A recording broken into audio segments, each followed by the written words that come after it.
Hello mga boss, magandang hapon. Ito, tignan natin yung mga doggy kung nandito sila at papakainin natin. Kami dalawang pagkain nila para mabigyan natin ng kahit konting pagkain. Sana nandyan sila. Mga boss, may dadalawa lang yung nandito. Magkapatid. Tahol ang tahol.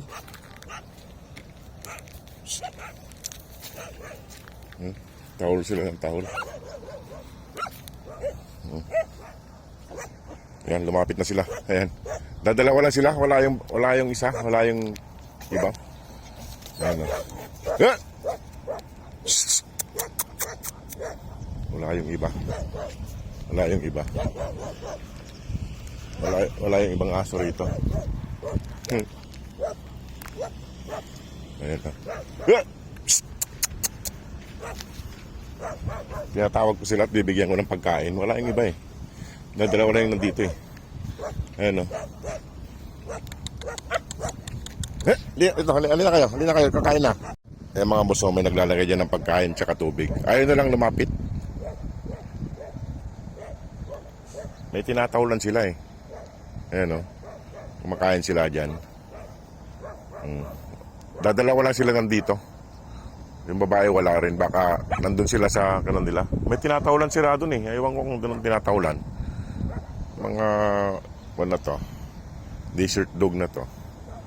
Ayan o. Hindi naman sila nagugutom kaya may naglalagay ng pagkain dyan. Tsaka dun sa kabila, mayroon din dun sa kabila. Bali dalawa, may tubig dito. Tsaka dito may tubig din. Hey! Halina na kayo. Wala na, lumayo na yung isa. Bibira na maggala rito yung iba. Ayan, umuwi na yung isa dun, oh.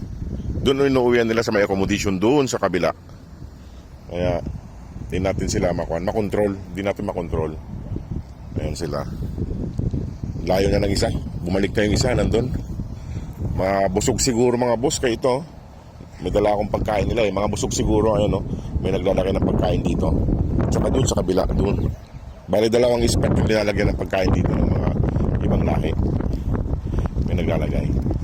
Kinukuha nila yung mga pagkain dun sa mga canteen dito na yung tira-tira.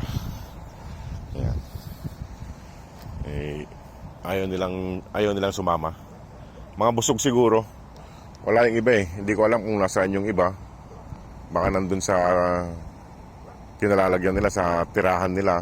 Doon kasi sa pangatlong accommodation, doon may mga aso doon. Sa gilid ng accommodation na yun. Hindi naman sila pwede pumasok doon. Eh, ito sila oh. Ayan. Ayan.